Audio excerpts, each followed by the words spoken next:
Hi, welcome back to the channel and to another one of our Riviera challenge videos in which we're attempting to drive the whole of the French Riviera in a Citroën Ami. Today we are headed to Villeneuve Loubet, but not the medieval village of Villeneuve Loubet, but the wonderful architectural triumph that is the Marina Baie des Anges, where we're hoping to find something nice to eat and to discover the secret house of the Marina Baie des Anges. So get out your spyglass and let's get going.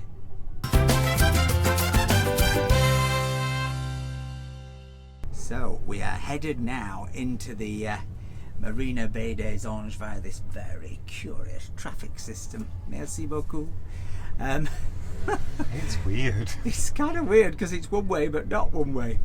But it's you won't be surprised to learn it's another south of France very narrow passage.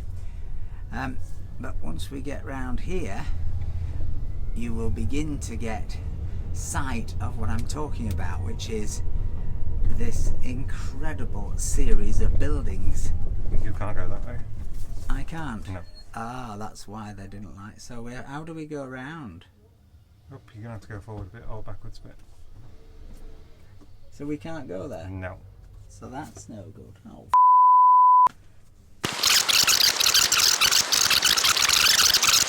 So after that slight hiccup, we are headed now into the Marina Baie des Anges. If you've ever flown into Nice Airport, is a building you will instantly recognise because it's absolutely unmistakable as you land at Nice, particularly if you land from this end of the coastline, from the sort of Antibes, Cannes side of Nice. And we're going to attempt to, well, to drive you round it.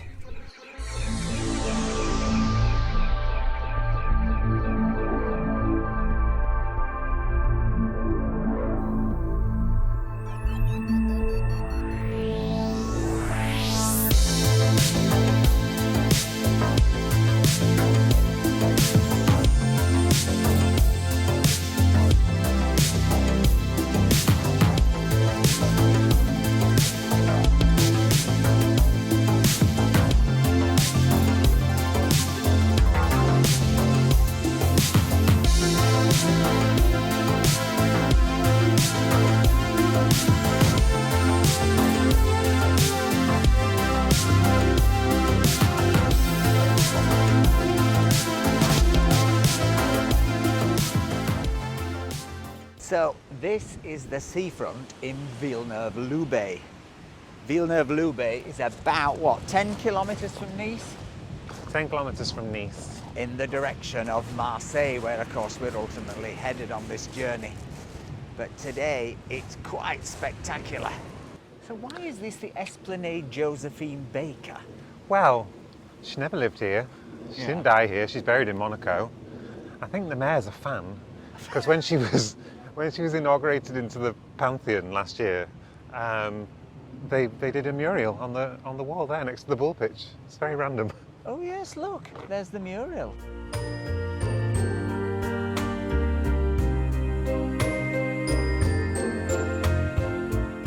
I think there must be a reason. Maybe she came for a lunch here or something. Maybe. Or stayed at the Mercure Hotel.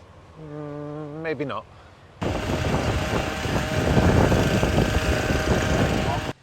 So before we explore this incredible place and see if we can discover this secret house, I think, Mr. Bill, we should get a bit of something to eat, don't I'm you? starving.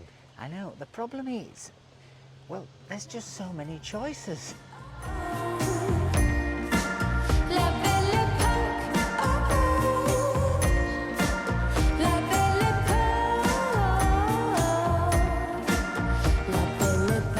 What's over here, Mr. Boo? Well, there's another Frenchie. Yeah. And then there's the Thai Vietnamese. Oh, that sounds interesting. This is quite busy. Do you fancy this? Oh. Merci. Is there a set menu, Mr. Yes, Boo? quick. It ends at 1:30. At what? It ends at 1:30. What You've got time to is choose it? quickly. 23 minutes past. Order quick. I love a prawn caca. Here it comes, Mr. Boo. Oh, yum. La salade. Super. Pour moi. Pour moi. Oh, on va partager. Partagez, oui. Je mets tout au milieu. Super, c'est gentil. Merci beaucoup, Voilà, monsieur. voilà, bon appétit. Merci. Oh, that looks nice, Mr. Boo. Lovely. So what's that? That's the salad. With prawnies Yeah, and some nems. nems. And you've got nems and dipping sauce. Nems and dipping sauce. Oh, look, he's wrapping it in lettuce. He's obviously been before. Nice. Looks great. Look, this is very glamorous salad. And some Thai-style fried onions on top. Thai love those, don't they? That's lovely. Really nicely dressed. Mix of flavours and crunches.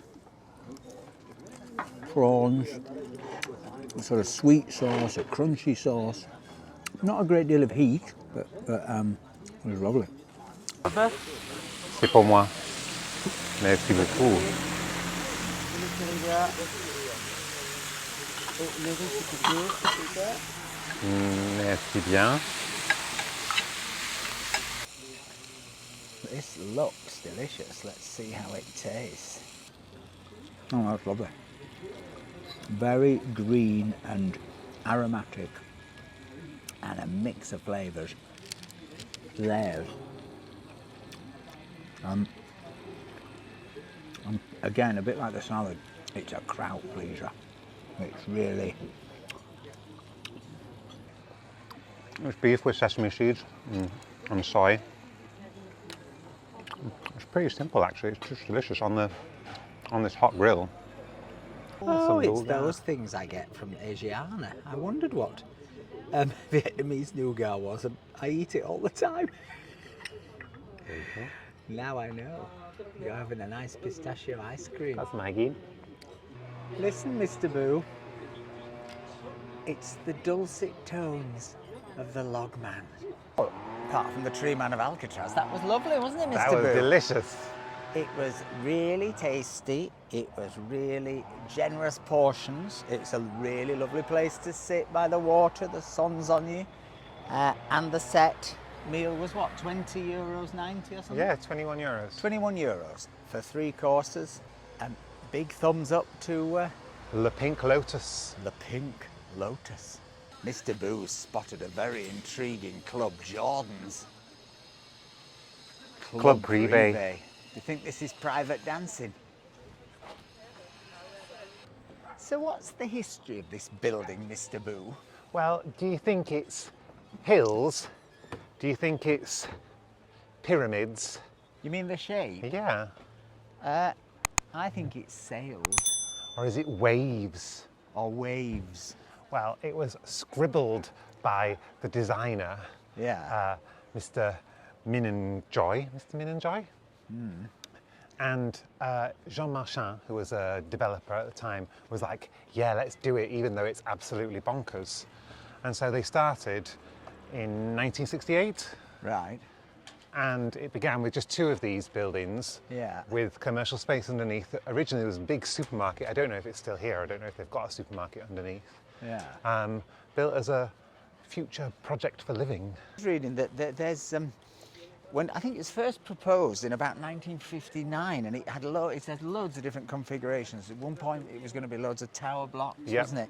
Then there was an architect involved who somebody suggested to him that they put this marina here, and he went, "Oh no, a marina! Nobody'd ever want a marina on the Mediterranean." Well, apparently he was promptly sacked. And then eventually, I think the first bit of it opened in the 70s, very early 70s. No, mid-70s. Oh, I thought it was about 71. No, because it only began in 68. It took quite a long time. In fact, the second 2 buildings took almost 25 years from the start of the project. Wow. And it's sort of a kind of fantasy land, isn't it? Because all around here you've got notionally everything you could need. You've got restaurants from around the world, you've got estate agents, you've got clothes shops. There's a barber's. There's a barber's. It's sort of this place of the future where everything is here. It does, I have to say, have a slight feel of Howard's Way about it. Do you remember Okay, the, yeah. Do you remember the 80s soap opera in Britain, which was sort of dynasty on boats? And it does have a sort of slightly Howard's Way feel, which and a slightly artificial feel as a place to live, wouldn't you say? Yeah, because it's like a created town. It's not real. Yeah, yeah. But it is very beautiful, and the building is quite stunning. Been copied all over the world, like it's inspired. You know the Jumeirah in Dubai? Oh, I do, yes. But that's like this shape, these weird pyramid shapes. But that's the Jumeirah is actually inspired by this? Yes. Wow. Well, there you go. And the Winter Olympic Village in Montreal. The Winter Olympic Village in Montreal is inspired by this? Yeah, I'll put a picture up. Well, Mr. Boo is full of it today. There's even a funeral parlour. In here? Yeah. What, so you can die here? Live here, die here, eat here. I think this barber's is probably Sweeney Todd's because it's sort of next door to the funeral parlour. Look, Mr. Boo, there's Greg's. Do you want a bacon sandwich and a cappuccino? I think it's Greg's estate agent. Oh. And what's Mr. Boo's property price assessment on here? Well, I will say there is a lot for sale, and it's all about 7,500 euros per square metre. Which is not bad for around here, is it? It's a good deal. There's some that need a bit of work because they look like they came in and haven't been changed since the mid-70s, late 70s. Well, Mr. Boo could do that. But I could do that. You know, I love knocking down a wall, putting in a new bathroom. But they're nice. The weird thing about the design is that you're kind of not supposed to be overlooked, and that's the way of the wavy walls, so you look out and nobody can look into your balcony, because they've all got balconies and they've all got sea views. Every single apartment? Every single apartment. But, I mean, for about 750 grand, you seem to get 100 square metres, sort of. Yeah. Well, what you just said, but, yeah. But, I mean, just looking at it. Yeah. And that compared to further down the coast towards Monaco, Villefranche, the other side of Nice, is pretty good with a sea view. And they've all got balconies. Even the lower ones have got like garden zones, and as you go down you can see they've got terraces and roof terraces. Yeah. So there's 1,300 units altogether in the complex. So that explains why there's quite a lot for sale. There's a lot of units.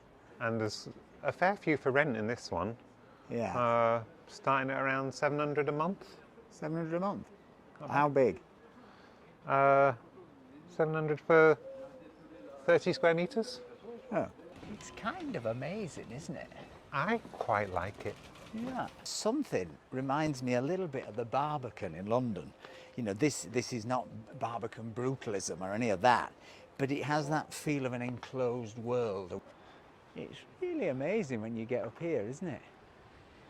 And look at that one with the little box on top. Wowza. Look, there's a Subaru, Mr. Boo. There's some Villeneuve Loubet mugs. Well, it's some Marina Baie des Anges mugs. They're bright. There's some very funny period placemats. Do you remember when you used to go to Seaside and you bring back your relatives a placemat? And a raffia donkey. Yeah, if you went to Whitby or somewhere, you get a placemat with your name on it. So is this that new island bit that we looked at? Yeah, they say it's going to finish summer 2024 with a hotel, restaurant and Thalasso aquatic space. Oh, Villefranche was going to have one of those, wasn't it, for a while? Recurring knocked theme. on the head. It's going to be quite something.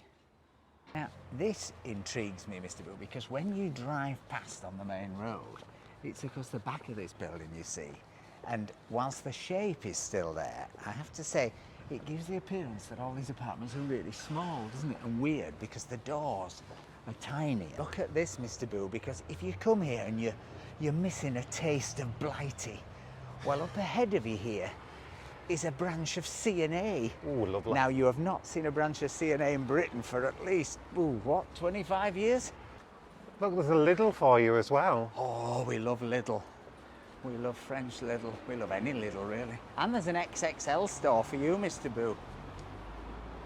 Now, I have to say, whilst there is everything you could possibly need out here, it's not the most stunning area, this, is it? It feels like a sort of industrial park or a shopping, our town shopping park. It's very odd because they say the world in there is completely different to the world literally outside their back door. And Mr. Boo's just spotted a secret mini tunnel to the church. So this secret mini tunnel goes under the train line, doesn't it? So if you were to come here, you can actually get the train and what's the station? Is it Villeneuve Loubet? Villeneuve Loubet. Villeneuve Loubet, and you're really right here. You could come here, you could take a tour of the marina, and you could take your pick of, well, multinational restaurants. Quite. But where is the special église? I mean, there can't be a church in here. There cannot be a church round here, Mr. Boo. It's the back of a toy shop. Oh. Is that, eh? Is that it? This is it. How strange. Oh, we've got to check that out. Can we get in, do you think? I think if we go up this ramp. But there's a fence. Well, that looks easy enough to get over. I don't know, but I don't think doors will be open if gates shut. Well, it does still appear to be a functioning church, but I think it might only be open Sundays. Now, I know something, Mr. Boo, that you don't about this building. Because many years ago, I read that when the building was first developed and when it was first put up, there was one person who refused to sell their house, to have their house knocked down, have the land built on. And so in the end, they couldn't bribe this person to move. And so somewhere in the grounds down here is a private house in the middle of this development. Let's go and see if we can find it. I'm convinced it exists, Mr. Boo, but I just don't know. It must be at the other end, I think. Yeah, I'm sure it's there. Well, we are still trying to find this house, but I am convinced it's here. Mr. Boo, I can see a house. I was right. So there you go, Mr. Boo. The magical house that refused to budge. It's like a time capsule in the centre of this thing that went up in the 70s through to the sort of 90s. And I would say it's probably 19th century, maybe early 20th century. Let's see if we can get a bit closer to it. And look at that, it even has its own private entrance. It's as if somebody left a farmhouse in the centre of the Barbican.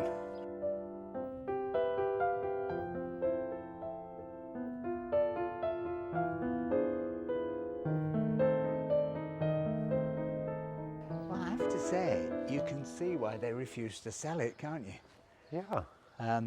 It's a beautiful house. I guess the guy and his wife who lived there at the time must have been perhaps a little eccentric, because I imagine everybody was offered an absolute fortune to shift out. Oh, I'm sure. But good for them.